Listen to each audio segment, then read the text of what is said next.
और आपको कामिल इत्तिबा करने की तौफीक अता फरमा। শান্তি আসতে হলে হেদায়েতের প্রয়োজন। যে হেদায়েত পেয়ে গেল তার জন্য ইসলাম পানির মতন, আর যে হেদায়েত না পাইল তার জন্য ইসলাম কঠিন পাথরের মতন। এই জন্য প্রত্যেক ঘরে ঘরে মানুষ আল্লাহর রাস্তা বাইরে হইতে হবে। আল্লাহর রাস্তা বাইরে হলে মানুষ ইমান শিখবে। ইমানের ফেসা যখন কায়েম হয়ে যাবে পুরা পৃথিবীর শান্তির ফয়সালা হয়ে যাবে, আল্লাহ পাক করে দেবে। আর এই উম্মতের কাজে এটা, কারণ নবুয়তের দরজা বন্ধ, নবী আর আসবে না। এই উম্মতের উপরে জিম্মাদারি, যে এই কাজ করবে সে বাইচে যাবে, আর এই কাজ না করবে পেরেশানিতে পড়ে যাবে। মাছের জন্য যেমন পানি, মানুষের জন্য এমন দিন।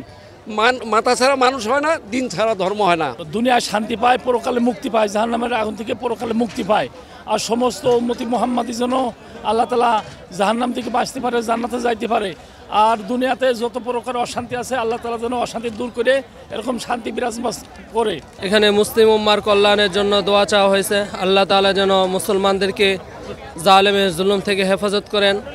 বিশেষ করে আমাদের দেশকে যেন আল্লাহ তাআলা প্রাকৃতিক এবং সকল ধরনের ষড়যন্ত্র থেকে হেফাজত করেন, এবং সকল মুসলিম উম্মাহ যেন এক হয়ে চলতে পারে, এই দোয়াটা এখানে করা হয়েছে। এবং বিশেষ করে যারা এই দাওয়াতের কাজের সাথে সম্পৃক্ত, এই দাওয়াতে তাবলীগের মেহনতের সাথে সম্পৃক্ত, সবাই যেন খুব জোরদারের সাথে মেহনত করতে পারে, এই দোয়াগুলো এখানে করা হয়েছে।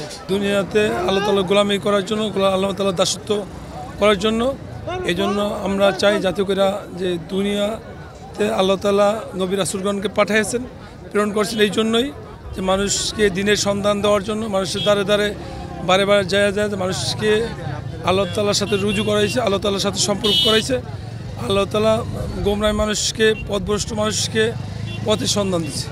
মানুষকে এই জন্য দ্বারা দ্বারা মানুষকে যায় মানুষে যেভাবে হেদায়েত পাইতে পারে, হেদায়েত মুখে হইতে পারে। আল্লাহ তাআলার দাসত্ব, আল্লাহ তাআলার গোলামি, আল্লাহ তাআলার বরত্ব, আল্লাহ তাআলার মহানত্ব যে আছে, সেইগুলো আল্লাহ তাআলা মানুষকে আল্লাহ তাআলা রুজু করা, আল্লাহ তাআলার সম্পর্ক তৈরি করা।